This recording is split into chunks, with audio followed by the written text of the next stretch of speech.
everyone, welcome to Anu's classroom. Today we are continuing with block 2 of MMPC 7, that is business communication, and we'll be talking more about communicating in meetings, the input output process model, all those things. Okay, so this is the second part. The first part of the second module was uploaded earlier. This is the second part, it is the continuation, and with this video we'll be covering the entire second module of not second module, actually the block 2 of business communication. Okay, so let's get started. So Brian Tracy, I would like to start with a quote from Brian Tracy, who say that communication is a skill that you can learn. It is like riding a bicycle or typing. If you're willing to work at it, you can rapidly improve the quality of every part of your life, and it goes true for communication as well.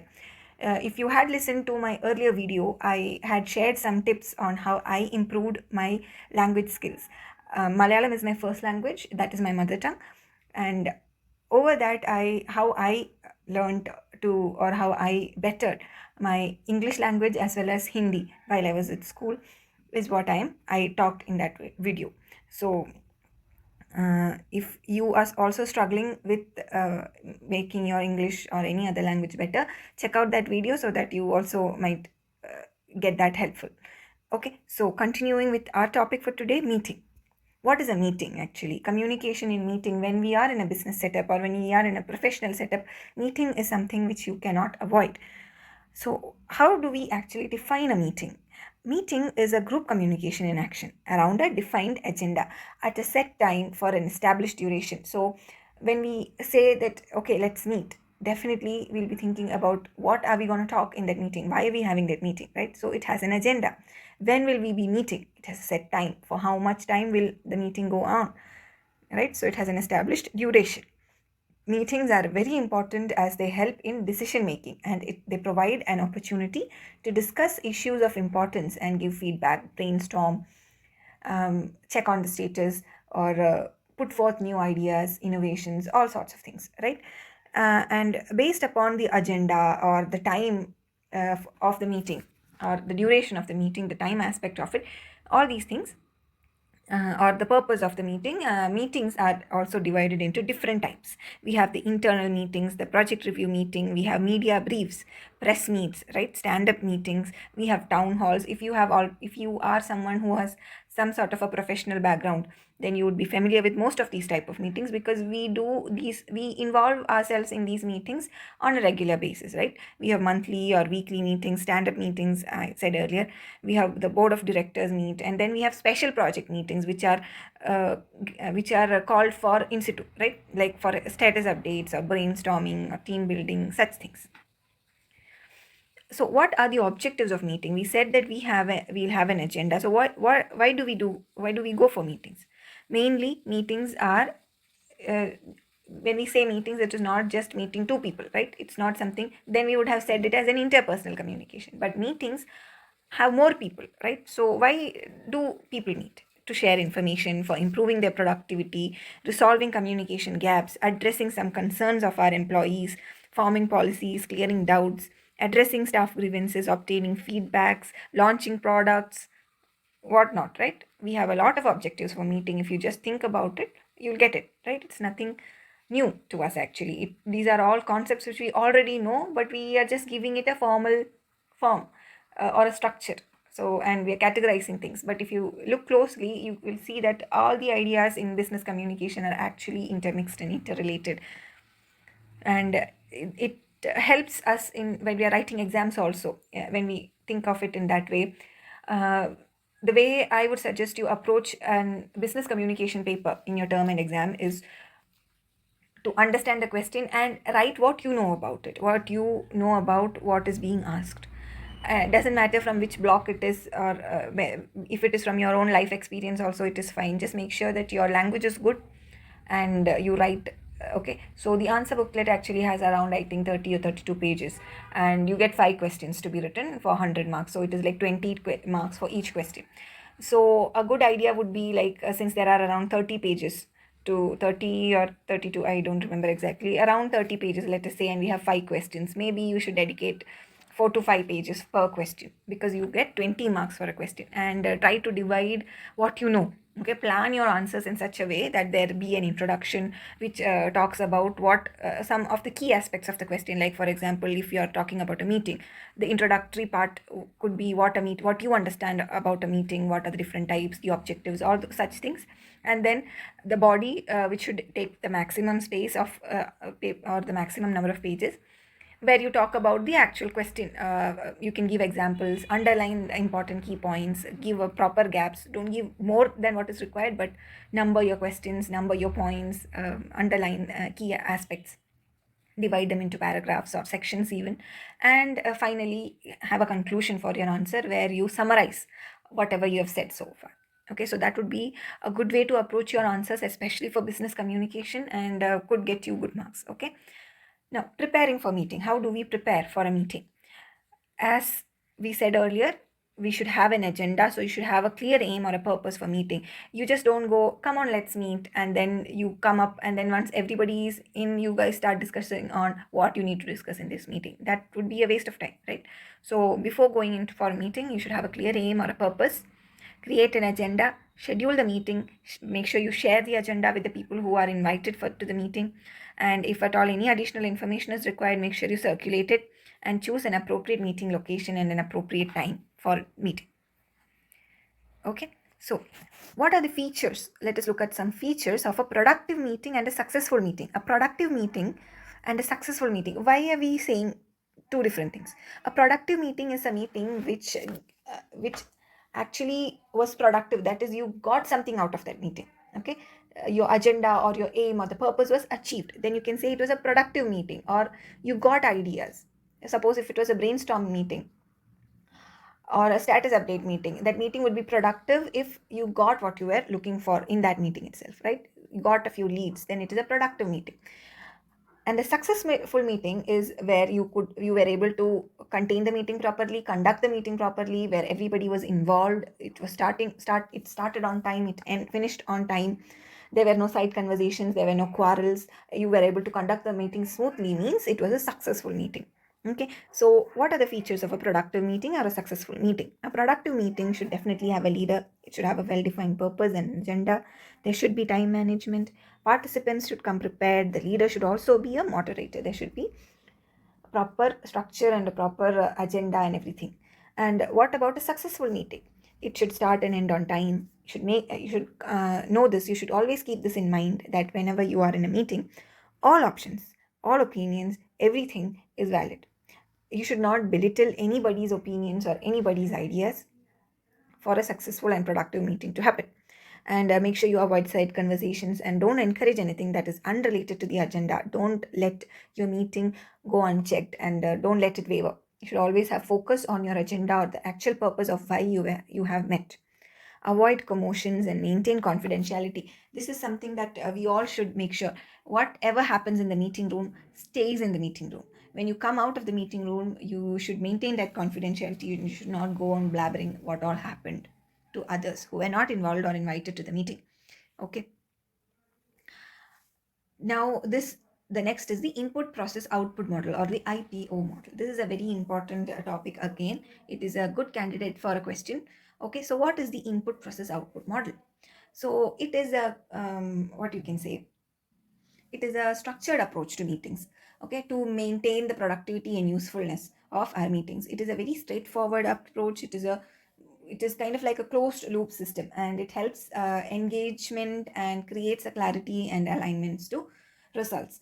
Okay, so what is it actually? What is input? Input is nothing but the information that is available, and or you can say the brainstorming that we do to achieve the output. Process is nothing but the objectives to be achieved and the means to achieve them.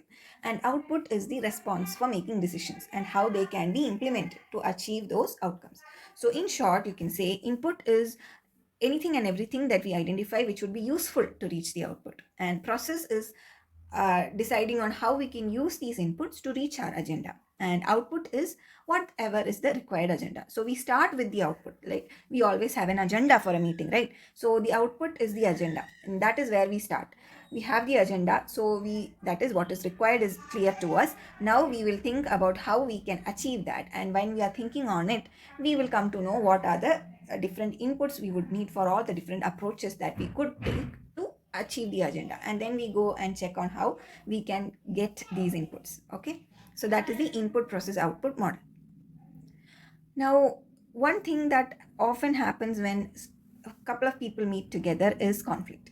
So, like, it is unavoidable, right? Conflicts are unavoidable, it happens. So, what is a conflict?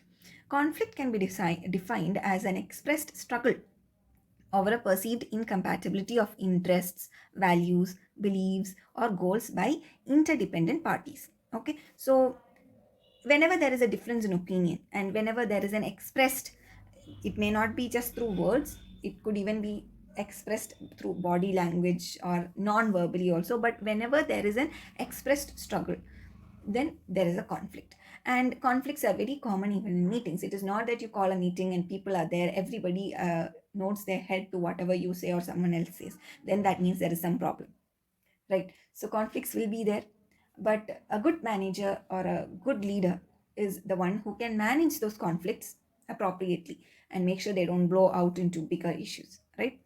So conflict management is the process of dealing with these perceived incompatibilities or disagreements which arise from, like, for example, diverging opinions, objectives, needs.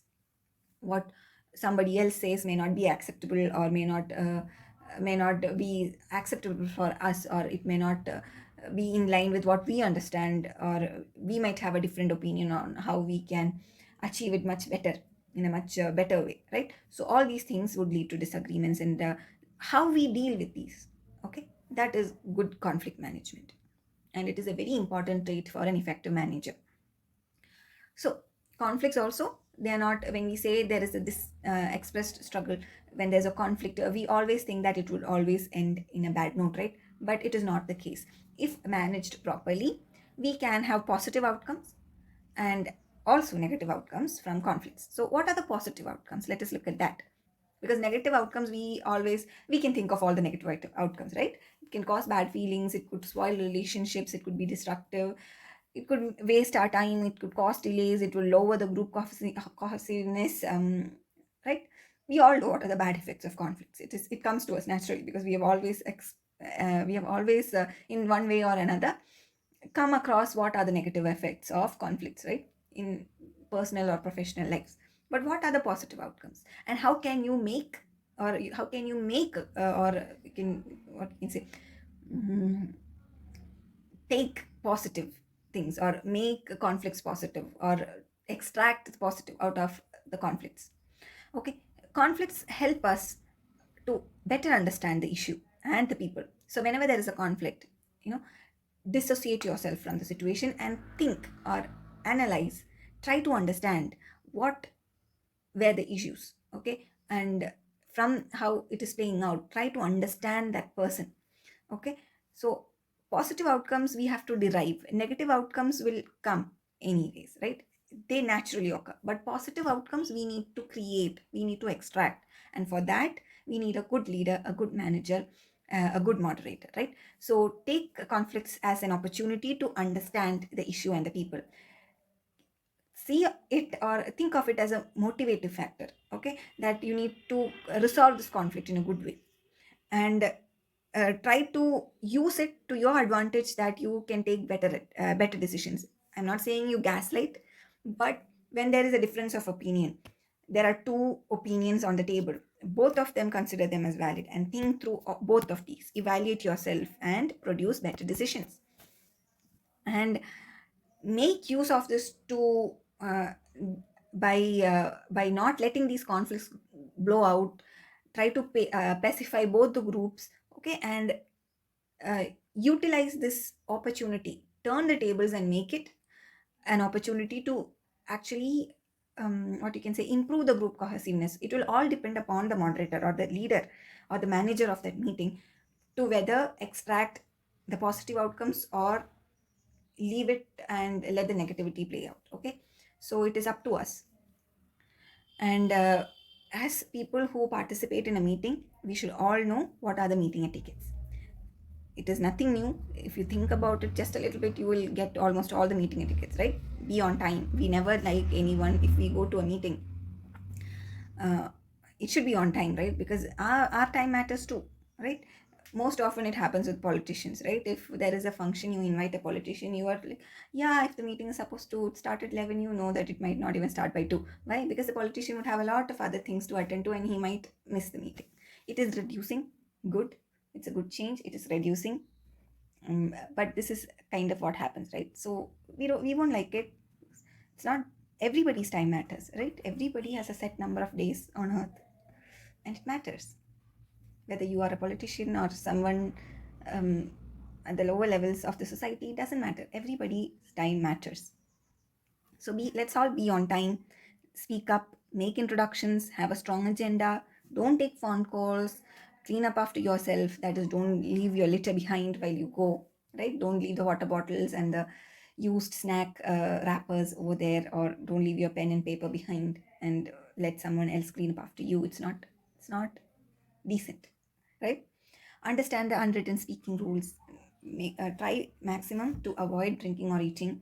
Ask questions at the appropriate time. Don't wait till the end. If you get a chance, ask a question if it is appropriate, and sit appropriately. Don't sleep, right?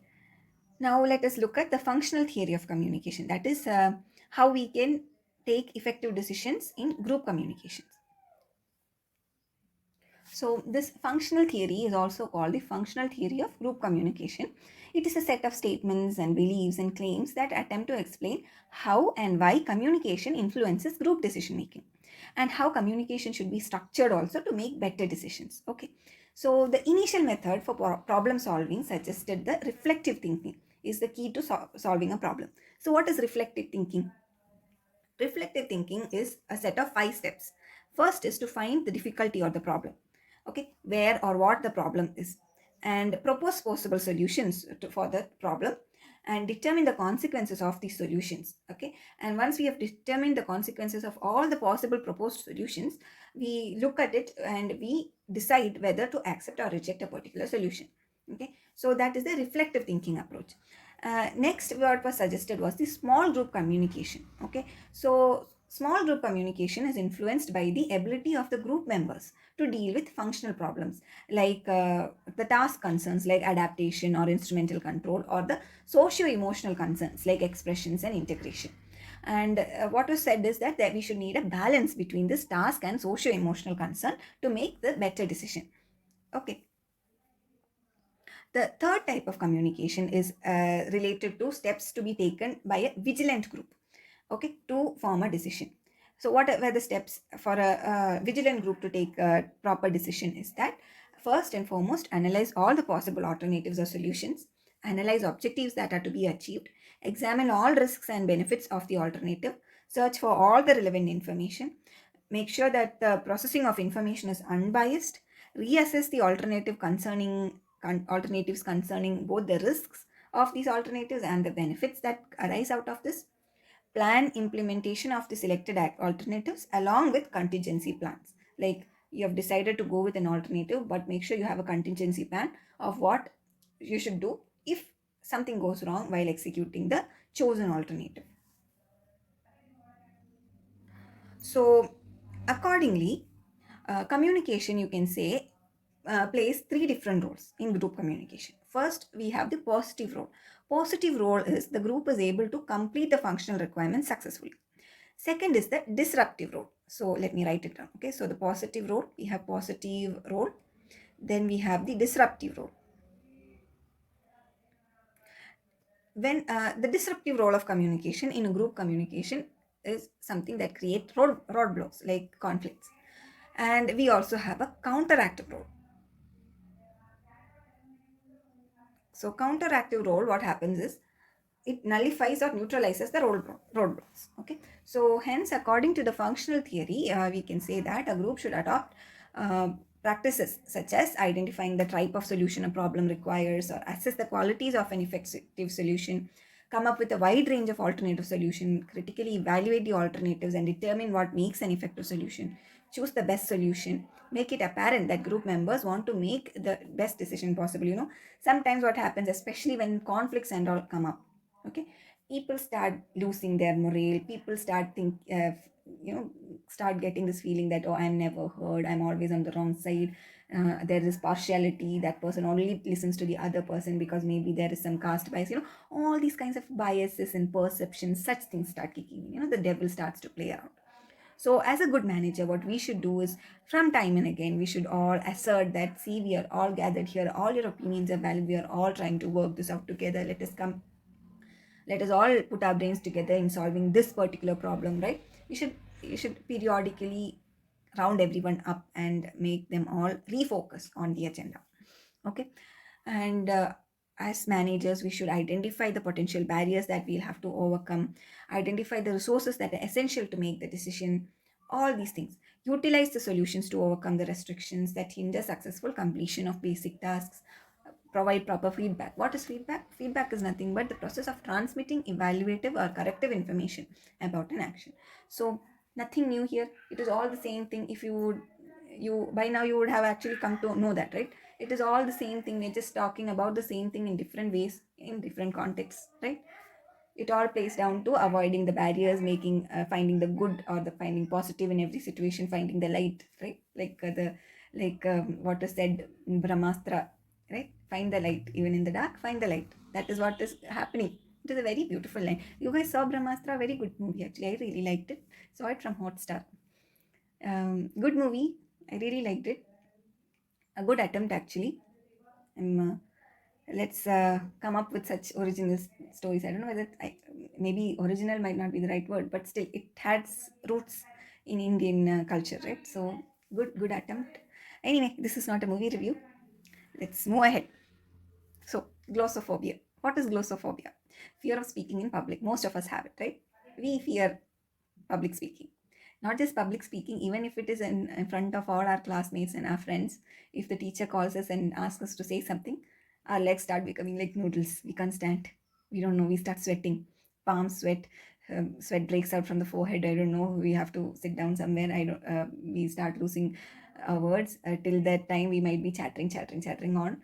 But at the moment the teacher calls us and we are on the stage, we are like kids just born, don't know any language, only sign language, nothing comes out, right? So glossophobia, that is that fear of speaking in public. And as managers, glossophobia is not our friend. It is a foe and we need to defeat it. Okay. So what are the astras that we can take to defeat glossophobia? Get organized astra, know the topic astra, practice astra. Practice astra is the most important of these astras. Okay. Visualize the success, deep breaths, focus on the presentation. Do not fear a moment of silence and recognize your success. What does it mean? I'll tell you. Um, like most of us, I was also not very comfortable speaking in public. You wouldn't believe the stories I used to make up as an excuse for not going and speaking in public. And what happened one day is that my teacher did not let me get excused that time. Like I made up all sorts of excuses, and one day my teacher, they said, no, this time there's no escaping. You can't tell any reason. You're not taking anything. You have to say a speech. Okay, you can. I was allowed to take the topic, and I think it was it was in school, so it was not a big topic or anything. um, it was about pollution, the different types of pollution. Okay, classic 90s kids topics, right? Yeah, pollution. Four types of pollution. There is air pollution, water pollution, soil pollution, all sorts of pollution. It's not a new topic. Anybody can say about pollution without even searching for it, right? Because it is a common topic. It's nothing like you need. It's not that you don't need to research on anything, but it is something which we can say. It's not, I'm just saying that it is a topic which almost everybody is aware of, right? So what happened is I understood that there's no escape this time. So these are the steps I actually did. I practiced a lot, and then when the time came to speak, my palms did sweat. For the very first time I spoke, I actually kept a piece of paper with all the notes written. Okay, I had the entire speech written, and I kept it on my table just in case. I did not look at my classmates. I looked at the four walls just above their heads. Okay, so that's what I did. I did not look directly in their eyes because then I used to get nervous. So what I did is I looked at just above their eyes, like from their forehead up. So their hairline is something where I kept my gaze at. So that was one thing. And I spoke. And once I was done, there were a lot of pauses. I tried maximum not to look at the piece of paper which was in front of me, but I did stumble a lot. I had to keep looking back, but I made sure that I was not reading from the paper at the maximum I could.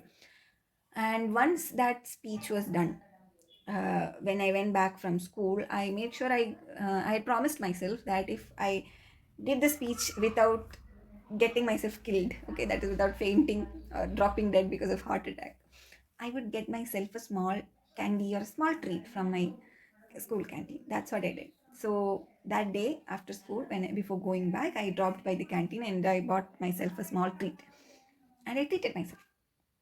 And that felt good because it felt like I achieved something. It was like a defeated my inner demon kind of. It is a great achievement for me. Maybe it wouldn't feel like that for anybody else in the classroom, but for me, I knew that this was an achievement.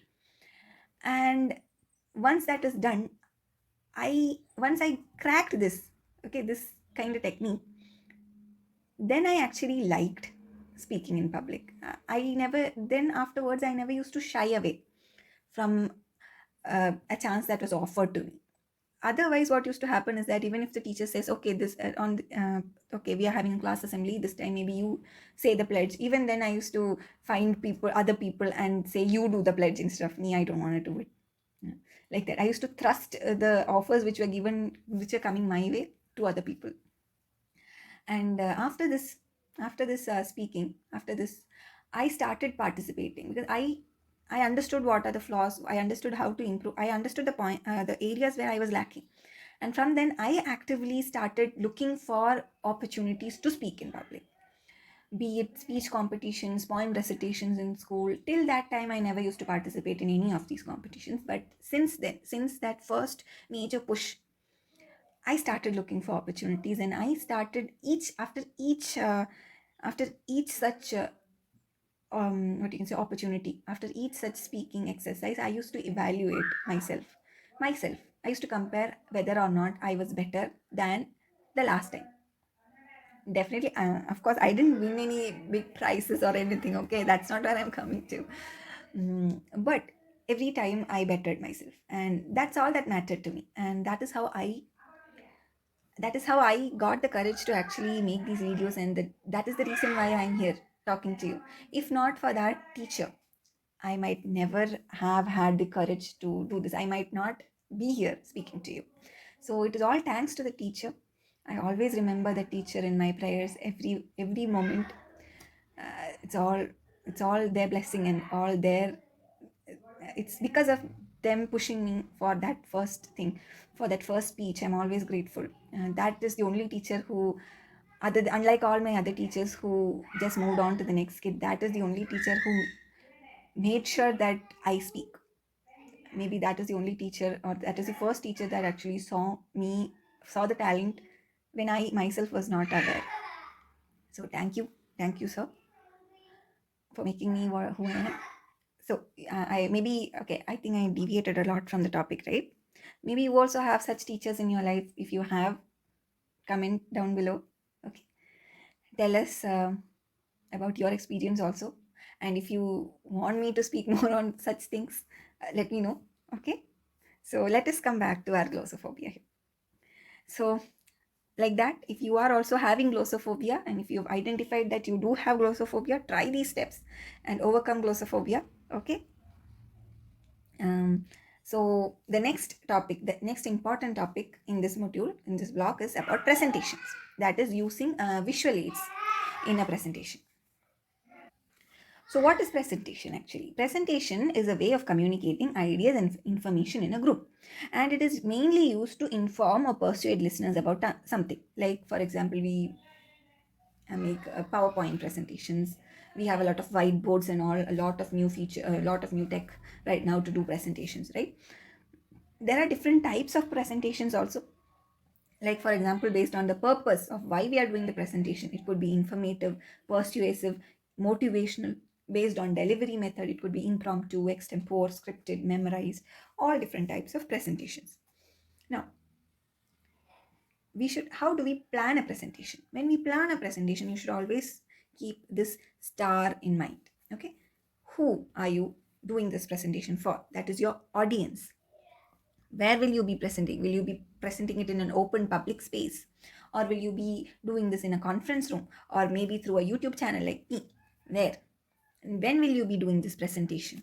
Why are you doing this presentation? What is the agenda? What are you trying to convey to them? And what is being spoken? Okay. And structure of a presentation, there should be an introduction, there should be a body, there should be a summary, just like how what I told, like just the same format as your answer sheet, also answers in your term and examination, also introduction, body, conclusion or summary. And after that, you should also be ready for a Q&A, that is question and answers. The audience, you should give them a chance to ask their questions or doubts, and you should be prepared to answer them. Okay. And what are the components of an effective presentation? Make sure you connect with the audience. If you can't connect with your audience, then your presentation will go to a waste, because you will not get that connect, so you will not be able to retain their attention, right? Some movies are like that, right? You just can't connect with the hero and the heroine, and you're like, what the heck am I doing here, right? So don't be like that. A movie is also a presentation, a video presentation, right? Dress appropriately, focus on your language, maintain eye contact, modulate your voice properly, be on time, be vigilant about the posture and the expressions, right? And let us look at what are the visual aids we can use in our presentation. Like we all know the saying, a picture speaks 1,000 words. A lot of things can be communicated through a picture, which otherwise would take many minutes if you would speak, right? So visual aids in presentation, they are the graphic presentations of ideas and symbols and facts, etc. So why are we using visual aids? To grab the audience's attention and keep it. Like for example, you show them a clip of drying riverbeds and thirsty animals. Okay, you're sure that they'll be like, oh my god, what are we doing to the planet? You'll have their attention, right? If you're talking about water crisis or climate change or the Kaveri calling or whatever, right? You have their attention. Now from there you can start. Make complex ideas easier to understand. Like if you have a pie chart, I've talked about this in detail about how in the presentation of data in quantitative aptitude. Okay, so we can make complex ideas easier to understand. We can condense the statistics into a much more easily comprehended way. Build on emotional bridges with the audience. Help the audiences retain information.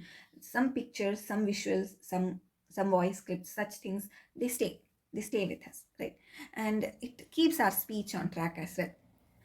But when you use visual aids, make sure that they are accurate, they are legible, they should have effective headlines, they should be simple. Make sure you use proper bullet points, minimal texts, logical presentation should be there, and prepare the audience for a visual treat. Like prepare them before showing them a graph or before showing them anything. Prepare them so that they can make the most out of that visual aid, right? So those are the things that we have to take care of, especially when we are in a meeting or when we are communicating with a number of people. So if you have made so far, consider subscribing, and thank you so much for listening to me. If you have any suggestions, or if you need, since term and exams are near, if you need if you need videos on any particular topic, you can comment it down below, and whoever, the maximum number of requests, whatever it is, I will try to make a video of such topics earlier than the its otherwise scheduled times. Okay, so if you have any special requests like that, you can definitely comment down below. And if you are liking some aspects, do comment below. I tend to put a lot of what happened, my experience into the video. If you like it or if you don't like it, let me know, so that I can also improve upon myself or the way in which I give you these presentations. Okay, so if you like it, if you don't like it, let me know. If you have any particular topics which you would like me to take, let me know that also. Okay, so all the best for your future, all the best for the coming term and examinations. Let us all ace this and be better managers, better people, better humans, right? Okay, so thank you. Bye bye.